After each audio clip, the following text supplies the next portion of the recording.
السلام علیکم کہانی کو لسنرز، کیسے ہیں آپ سب؟ آج میں لائی ہوں آپ کے لیے ایک ایسا ناول جو کہ منفرد تو ہے ہی، ساتھ اپنی مثال آپ ہے۔ یوں تو نمرہ احمد کے ہر ناول میں ہمارے لیے بہت سے لیسنز ہوتے ہیں جو کہ آپ کی زندگی کو بدل دیں، لیکن میرے پیارے کہانی کو لسنرز، یہ کہانی سچ میں آپ کی زندگیوں کو ایک صحیح ٹریک پر لانے کا کام کرے گی، آپ کو بہادر بنا دے گی، نڈر اور پر اعتماد، آپ کو سکھا دے گی کہ مشکل حالات میں کیسے ری ایکٹ کرنا ہے۔ دنیا کی کوئی بھی یونیورسٹی، کالج، حتیٰ کہ ہمارے گھر والے بھی ہمیں یہ نہیں سکھاتے یا بتاتے ہیں کہ آپ نے مشکل صورتحال میں کیسے بیہیو کرنا ہے۔ کسی کی تنقید کا سامنا، کسی سے لڑائی ہو جائے، بریک اپ ہو جائے، طلاق ہو جائے، فیل ہو جائیں کسی بھی امتحان میں، یا پھر کسی بیماری کا سامنا کرنا پڑ جائے، کسی اپنے کو ہمیشہ کے لیے کھو دیں، جادو یا پھر نظر بد کا لگ جانا، ان سب حالات میں آپ نے کیسے ری ایکٹ کرنا ہے، کیسے گریسفلی ان حالات کا سامنا کرنا ہے، ان سے نکلنا ہے، یہ سب میں نے اس ناول مالا سے سیکھا ہے۔ میرے عزیز کہانی کو لسنرز، مجھے اندیکھی مخلوقات سے بہت زیادہ ڈر لگتا تھا، جادو نظر بد سے بھی بہت خوف آتا تھا، لیکن جب سے میں مالا کی ریڈر بنی، میرے اندر ایک توانائی اور مثبت سوچ نے جنم لیا۔ مجھے میرے رب نے اشرف المخلوقات بنایا ہے، مجھے ان سب سے ڈیل کرنا میرے رب نے اپنے نبی حضرت محمد صلی اللہ علیہ وسلم کی اسوہ حسنہ کے ذریعے سکھایا ہے، کیونکہ جادو نظر بد کا لگنا برحق ہے۔ اپنی زندگی میں چھوٹی چھوٹی مثبت عادتوں اور رویوں کو شامل کر کے ہم ان سے کیسے بچ سکتے ہیں، یہ مجھے مالا نے سکھایا۔ چونکہ ہم سے پہلے اس دنیا میں جنات واحد مخلوق تھی جو کہ آباد تھی، تو اس لیے یہ بات واضح ہے کہ وہ اب بھی ہمارے ساتھ موجود ہیں۔ تو کیسے شیاطین اور جنات کے شر سے بچا جائے؟ مالا نے مجھے سکھایا کہ کچھ عادتوں کو اپنانے سے میں کیسے محفوظ رہ سکتی ہوں۔ ویسے تو ہر چیز اللہ کے حکم سے ہی ہوتی ہے، لیکن ہمیں کیسے خود کو اللہ کے سپرد کرنا ہے، ان کی پناہ میں آنا ہے۔ چند باتیں ہیں جن پر عمل کر کے ہم بچ سکتے ہیں۔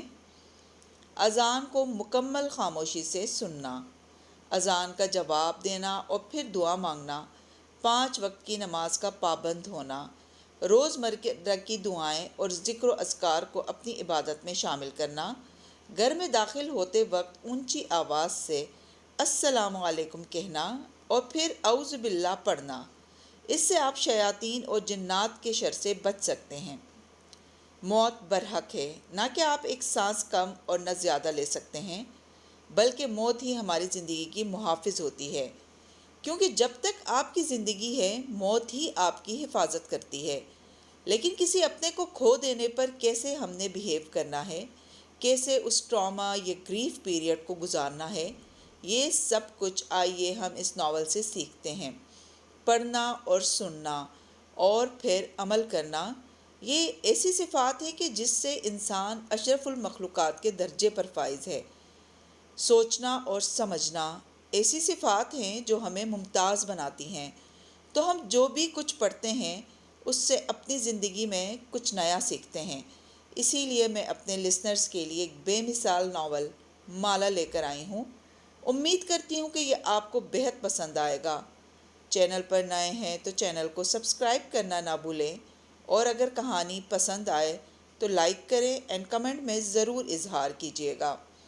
کہانی کو ہمیشہ اپنے لسنرز کے لیے ایسے ہی معیاری کہانیاں لے کر آئے گی۔ تو آئیے چلتے ہیں، اب ہم اپنی کہانی کو شروع کرتے ہیں۔ مالا، لاہور، حصہ اول، باب اول۔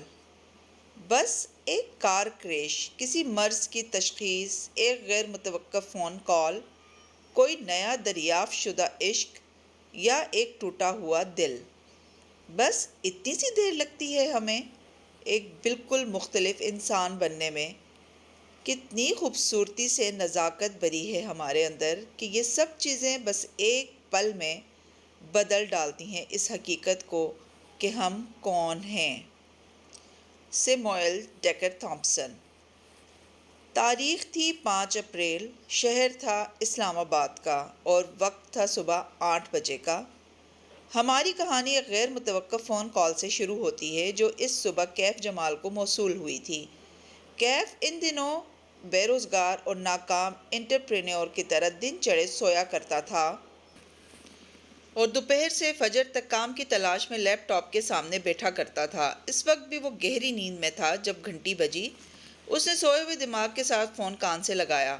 نمبر غیر شناسا تھا اور آواز خشک۔ کوئی ادھیڑ عمر مرد تھا جو اسے بتا رہا تھا کہ اس کا باس جو حال ہی میں برطانیہ سے آیا ہے اس سے ملنا چاہتا ہے۔ اس کے پاس کیف کے لیے ایک جاب آفر ہے۔ کون ہے آپ کے باس؟ وہ جمائی روکتے ہوئے اٹھ بیٹھا، آنکھیں مسلیں، وقت دیکھا۔ ماہر فرید۔ مگر میں کسی ماہر فرید کو نہیں جانتا۔ جان جاؤ گے، ادھیڑ عمر آدمی نے کال کاٹ دی۔ قریباً 1.5 گھنٹے بعد کیف اوبر میں سوار اس لوکیشن کی طرف جا رہا تھا جو اس نامعلوم شخص نے بھیجی تھی۔ راستے میں اس نے گوگل کا سہارا لے کر ماہر فرید کو کھوجنا چاہا۔ ویسے تو بہت سے لوگ تھے اس نام کے، لیکن انگلینڈ سے تعلق رکھنے والا ماہر فرید اسے ایک ہی ملا۔ اس کا کوئی سوشل میڈیا اکاؤنٹ نہیں تھا، بس ایک فیس بک گروپ پہ اس کا تذکرہ نظر آیا جو کہ اس کی کاؤنٹی کے چند رہائشیوں کے کمنٹس کی شکل میں تھا۔ کیف دلچسپی سے پڑھے گیا۔ معلوم ہوتا تھا کہ ماہر فرید کسی معروف کاروباری شخصیت کا بیٹا تھا اور اس کو کوئی ذہنی عارضہ لاحق تھا۔ چند برس قبل اس کے اپنے ماں باپ نے اسے ذہنی امراض کے ایک انسٹیٹیوٹ میں داخل کروا دیا تھا۔ وہ ایک مدت وہاں زیر علاج رہا تھا۔ یہاں تک پڑھ کے کیف کا دل عجیب سا ہونے لگا، لیکن اگلی معلومات زیادہ چونکا دینے والی تھیں۔ کسی نے گوسپ کے انداز میں لکھا تھا کہ جن دنوں ماہر زیر علاج تھا اس کے باپ نے ماہر کو اپنی جائیداد سے بے دخل کرنے کا اعلان کر دیا تھا اور وہ سب کچھ اپنی بیٹی کے نام چھوڑنا چاہتے تھے۔ ابھی وصیت کو قانونی شکل نہیں دی گئی تھی جب ایک کار کریش میں اس کے والد کا انتقال ہو گیا۔ ان کی وفات کے بعد ماہر کی ماں اور بہن ملک چھوڑ کے چلے گئے اور نہ جانے کیسے، لیکن ماہر فرید کے ڈاکٹرز نے اسے کلیئر قرار دے کر ڈسچارج کر دیا۔ یوں وہ واپس اپنے گھر آ گیا اور یقیناً اب وہ اپنے ماں باپ کے تمام اثاثوں کا مالک تھا۔ یہ خبر 2 برس پرانی تھی۔ کیف نے مزید سرچ کرنا چاہا لیکن اس کے علاوہ انٹرنیٹ پہ اس شخص کا کوئی نام و نشان نہ تھا۔ ہوٹل آ چکا تھا، یہیں ملاقات طے کی گئی تھی۔ ایک لمحے کے لیے کیف جمال کا دل چاہا کہ وہ واپس پلٹ جائے، لیکن کیا معلوم یہ کوئی اور ماہر فرید ہو۔ ایک دفعہ ملنے میں کیا حرج ہے۔ چند منٹ بعد وہ لفٹ میں سوار تھا جو اسے 4تھے فلور کی طرف لے کر جا رہی تھی۔ شاید مجھے بہتر حلیے میں آنا چاہیے تھا۔ لفٹ کے قداور آئینے میں اپنے عکس کو دیکھتے ہوئے اس نے سوچا۔ کیف ایک خوش شکل نوجوان تھا، البتہ اس کا حلیہ بے پرواہ سا تھا۔ ماتھے پہ بکھرے بال، بڑی ہوئی شیو، جینز کے نیچے سفید جاگرز جو مٹیالے ہو چکے تھے، پوری آستین کی چیک والی شرٹ جس کے بٹن کھلے تھے اور نیچے پہنی سفید شرٹ جھلکتی تھی۔ اس نے بالوں میں ہاتھ پھیر کے انہیں درست کرنا چاہا لیکن کوئی فائدہ نہ تھا۔ 4تھے فلور پہ وہ لفٹ سے نکلا تو سامنے مرمری راہداری تھی، فاصلے فاصلے پہ کمروں کے دروازے تھے۔ کیف نے گردن اٹھا کے ہوٹل کی شان و شوکت کو دیکھا۔ یہاں رہائش پذیر انسان کو اس سے کیا کام ہو سکتا تھا؟ کیف جمال ایک ناکام انٹرپرینیور ہونے کے علاوہ ایک ایونٹ فوٹوگرافر بھی تھا جس کو لوگ عموماً انسٹاگرام یا فیس بک کے ذریعے ہائر کیا کرتے تھے۔ اس جیسے اس شہر میں سینکڑوں دوسرے فوٹوگرافرز بھی تھے، پھر ماہر فرید نے اسے ہی کیوں بلایا؟ کمرے کا دروازہ ایک ادھیڑ عمر شخص نے کھولا۔ وہ بادامی رنگ کے سوٹ میں ملبوس تھا اور اس کے بال اتنے سفید تھے کہ سلور لگتے تھے۔ اس نے اسپاٹ تاثرات کے ساتھ سر سے پیر تک کیف کا جائزہ لیا، پھر خوش آمدید کہہ کے راستہ چھوڑ دیا۔ وہ آواز سے پہچان گیا، یہ وہی شخص تھا جس نے اسے کال کی تھی، ماہر فرید کا مینیجر۔ کیف تیز ہوتی دھڑکن کے ساتھ اندر داخل ہوا۔ سوئٹ کافی وسیع اور شاندار تھا، سارے میں لیونڈر اور موتیوں کی خوشبو پھیلی تھی۔ دیوار گیر کھڑکی کے پردے ہٹے ہوئے تھے اور باہر پھیلی روشن صبح دکھائی دیتی تھی۔ کھڑکی کے آگے رکھے بڑے صوفے پہ ایک آدمی ٹانگ پہ ٹانگ جمائے بیٹھا تھا۔ وہ مسکراتے ہوئے کیف کو اندر آتے دیکھ رہا تھا۔ گرے پینٹ اور سفید شرٹ پہ چارکول ویسٹ پہنے وہ ایک بازو صوفے کی پشت پہ پھیلائے ہوئے تھا، پیچھے سے آتی روشنی میں اس کے کف لنکس چمک رہے تھے۔ وہ اس کی توقع سے زیادہ جوان اور وجیح تھا۔ کلین شیو چہرہ، جل سے سیٹ بال اور پرکشش آنکھیں۔ نہ چاہتے ہوئے بھی کیف کا دل مروبیت سے بھر گیا۔ اس نے جس طرح کے شخص کا خاکہ ذہن میں بنایا تھا، یہ آدمی اس سے کہیں مختلف اور شاندار تھا۔ آؤ کیف، میں تمہارا ہی انتظار کر رہا تھا۔ بے تکلفی سے مسکرا کے ماہر فرید نے خالی صوفے کی طرف اشارہ کیا۔ ٹانگ پہ ٹانگ جما کے بیٹھنے سے ماہر کا ایک بوٹ فضا میں تھا۔ اس بوٹ کی سیاہ چمکیلی سطح پہ کیف کا عکس نظر آ رہا تھا۔ آپ یقیناً ماہر فرید ہیں، وہ سنجیدگی سے کہتے ہوئے بیٹھا۔ دونوں کے درمیان شیشے کی میز تھی جس پہ لیدر کور والی بھوری ڈائری رکھی تھی۔ کچھ تھا اس کمرے کی فضا میں جو اعصاب پہ سوار ہوتا تھا۔ لیونڈر اور موتیے کی خوشبو اب محسوس نہیں ہو رہی تھی۔ خاموش کمرے میں واحد آواز ماہر فرید کے ناخنوں سے آ رہی تھی، جنہیں وہ صوفے کے ہتھ سے عادتاً رگڑ رہا تھا۔ کیف نے فیصلہ کر لیا تھا کہ وہ اس شخص کی عمارت اور وجاہت کے روپ میں نہیں آئے گا۔ کھنکھار کے پوچھا، آپ مجھ سے کس سلسلے میں ملنا چاہتے تھے؟ تمہیں کیا لگتا ہے میں تم سے کیوں ملنا چاہتا تھا؟ وہ اس کی آنکھوں میں جھانک کے پوچھنے لگا۔ میں ایک فوٹوگرافر ہوں اور لوگ مجھے فوٹوگرافی کے لیے ہی بلاتے ہیں، اس نے سادگی سے جواب دیا۔ ماہر نے صوفے کے پشت سے بازو ہٹایا اور دونوں ہاتھ باہم پھنسا لیے۔ نظریں ہنوز اس کی آنکھوں پہ جمی تھیں۔ صرف فوٹوگرافر؟ اس نے دائیں سے بائیں گردن ہلائی۔ تم ایک انٹرپرینور بھی ہو، ناکام انٹرپرینور۔ تم نے اپنا بزنس شروع کیا تھا، بلکہ ایک نہیں، تم نے بہت سے کام شروع کر کے چھوڑے ہیں، بہت سی نوکریاں بھی کی ہیں۔ کیف نے چونک کے اسے دیکھا، پھر مینیجر کو۔ یہ بات غیر متوقع تھی۔ اس کے ابرو کھٹے ہوئے۔ آپ میرے بارے میں اتنا کچھ کیسے جانتے ہیں؟ زیادہ نہیں جانتا۔ ماہر پیچھے کو ہوا اور کندھے بے پرواہی سے اچکائے۔ ناخن پھر سے صوفے کے ہتھ سے رگڑنے لگا۔ بس اتنا معلوم ہے کہ تمہارا آخری کاروبار نہ صرف ناکام ہوا ہے بلکہ اس نے تمہیں بہت سے قرضوں میں ڈبو دیا ہے۔ اب حال یہ ہے تمہارا کیف کہ جن لوگوں کے پیسے تم نے ڈبوئے تھے وہ تمہاری جان کو آئے ہوئے ہیں۔ ان میں سے ایک تمہاری بہن کا شوہر بھی ہے۔ تمہاری فیملی لائف اس بات سے کتنی متاثر ہو رہی ہوگی میں سمجھ سکتا ہوں۔ کیف کے ماتھے پہ شکن پڑی، جسم کے سارے اعصاب تن سے گئے۔ آپ لوگ مجھ سے کیا چاہتے ہیں؟ اس نے باری باری ان دونوں کو دیکھا۔ میں تمہاری مدد کرنا چاہتا ہوں۔ ماہر فرید اس کی آنکھوں میں جھانک کے مسکرایا۔ اسے انٹرنیٹ پہ پڑھی باتیں یاد آئیں۔ کیا یہ کسی سائیکوپیتھ کی آنکھیں تھیں؟ کیسے؟ وہ پوچھنا چاہتا تھا کیوں، لیکن منہ سے کیسے پھسل گیا۔ کیا وہ مدد کے لیے اتنا بہتاب تھا؟ میرے پاس تمہارے لیے ایک جاب ہے۔ میرے پاس تمہارے لیے ایک جاب ہے۔ کیف کے اندر کسی نے سرگوشی کی۔ ابھی بھی وقت ہے، یہاں سے بھاگ جاؤ کیف، ورنہ تم کسی مصیبت میں پھنس جاؤ گے۔ لیکن وہ نہیں بھاگ سکا۔ مجبوریوں نے اس کے قدم زنجیر کر رکھے تھے۔ اسے اس پراسرار شخص کی آفر سننی تھی۔ اگر تم چند ماہ تک میرے لیے کام کرو تو میں تمہارے سارے قرضے بھی اتروا دوں گا، اور اگر تم دوبارہ کاروبار کرنا چاہو تو اس کو سیٹ کرنے میں تمہاری مدد بھی کروں گا۔ یہ میرے لیے کچھ مشکل نہیں ہے، اتنا تو تم میرے بارے میں جان چکے ہوگے۔ اس کے لہجے کی ہمدردی بھی کیف کو مصنوعی لگی۔ کچھ ناقابل اعتبار سا تھا اس شخص کے بارے میں۔ مجھے کیا کرنا ہوگا؟ ماہر فرید کے چہرے پہ بھرپور مسکراہٹ آ گئی۔ اس نے ایک گہری سانس باہر کو خارج کی۔ بالآخر اس نے میز پہ رکھی بھورے لیدر کور کی ڈائری اٹھائی، 2 انگلیوں سے ڈائری کے اندر سے ایک تصویر نکالی اور سامنے رکھی۔ کیف نے نظریں جھکا کے دیکھا۔ وہ ایک لڑکی کی تصویر تھی، چہرے کا کلوز اپ۔ وہ مسکرا رہی تھی۔ اس کی آنکھیں سبز تھیں اور بھورے بال ڈھیلے جوڑے میں بندھے تھے۔ وہ ایک بے داغ شفاف سا چہرہ تھا۔ ایسے چہرے انسان ہر روز نہیں دیکھتا۔ تم اس لڑکی کو جانتے ہو؟ کیف نے نفی میں گردن ہلائی۔ یہ تمہاری کزن صفورہ کی دوست ہے۔ اوکے۔ کیف نے الجھ کے اسے دیکھا۔ صفورہ اس کی امیر سیکنڈ کزن تھی۔ مہینوں بعد اس سے ملاقات ہوا کرتی، اور اس میں بھی صفورہ اس کو اسٹیبلش ہونے کے لیکچرز دیتی تھی۔ تنگ آ کے اس نے صفورہ کی فیملی سے ملنا ہی چھوڑ رکھا تھا۔ صفورہ نے اپنی اس دوست تصویر اٹھا کے دکھائی کو 2-3 دفعہ سیکیورٹی گارڈز رکھوا کے دیے ہیں، لیکن اس لڑکی کے پاس زیادہ دن تک کوئی گارڈ نہیں ٹکتا۔ پچھلے ہفتے اس نے پھر سے صفورہ سے کوئی قابل بھروسہ گارڈ ڈھونڈنے کے لیے کہا ہے۔ سفید بالوں والا مینیجر اس دوران باری باری ان دونوں کو دیکھ رہا تھا، جیسے ٹینس کے میچ میں گیند کا نظروں سے تعاقب کر رہا ہو۔ اوکے، کیف ابھی تک سمجھ نہیں پا رہا تھا۔ تم اپنی کزن صفورہ سے کہو گے کہ وہ اس لڑکی سے تمہاری سفارش کرے اور تمہیں اس کے پاس گارڈ کی جاب دلوا دے۔ ویسے بھی تم نے چند برس پہلے ایک سیکیورٹی کمپنی میں 2 ماہ کے لیے کام کیا تھا، تمہارے پاس تجربہ بھی ہے اور تمہیں ضرورت بھی ہے۔ مجھے امید ہے سفورہ تمہیں انکار نہیں کرے گی۔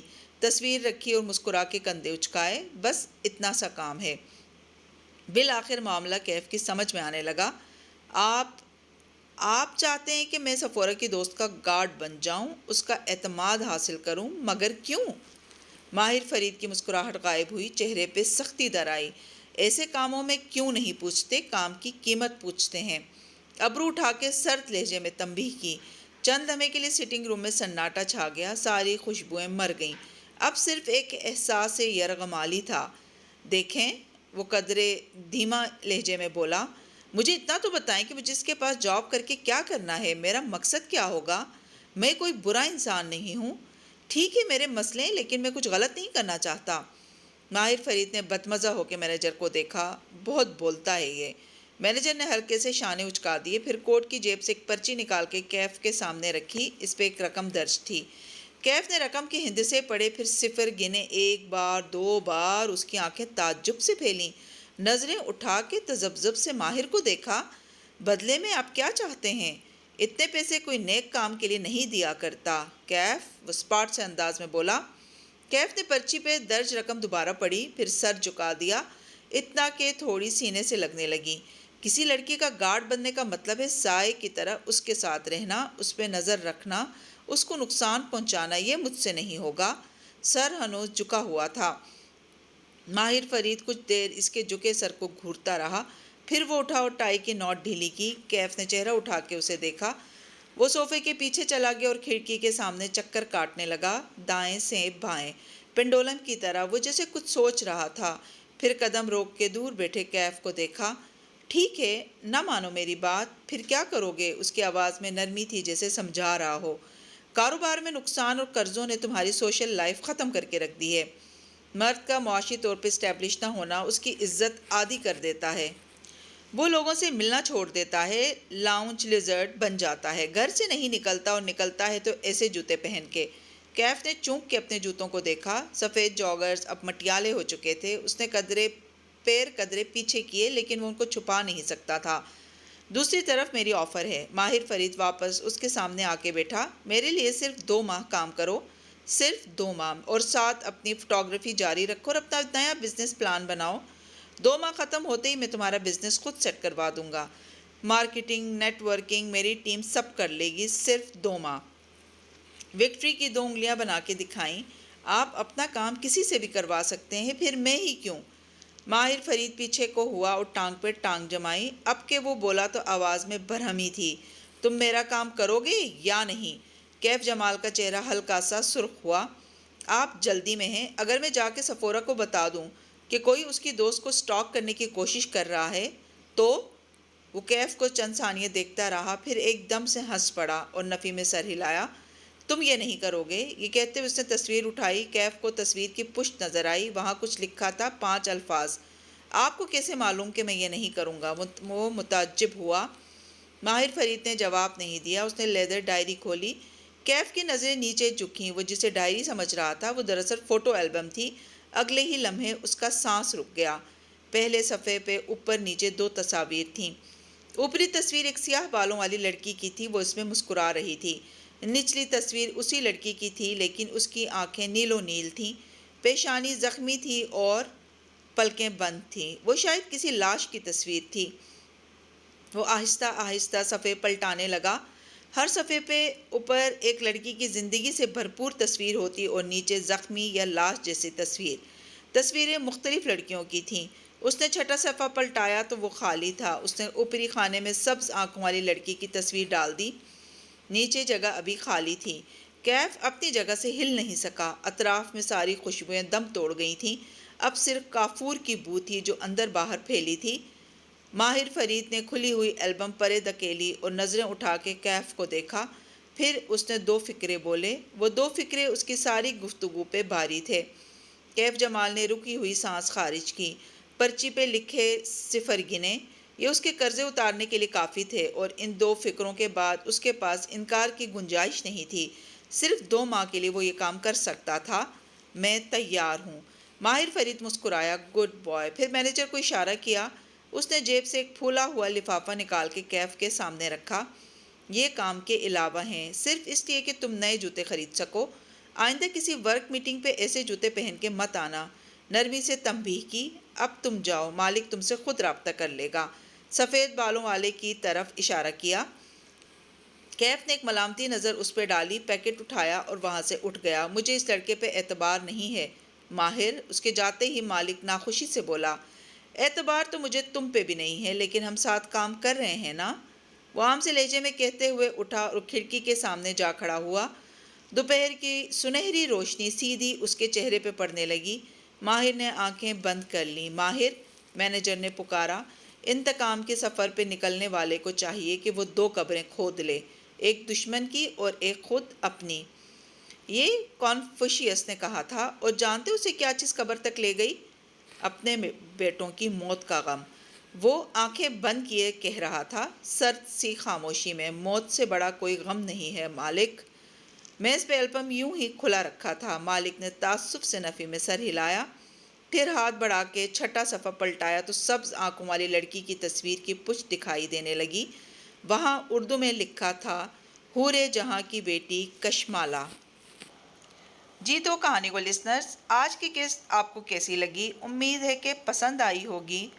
کمنٹس میں اظہار ضرور کیجیے گا، اور چینل پر نئے ہیں تو چینل کو سبسکرائب کرنا نہ بھولیں۔ شکریہ۔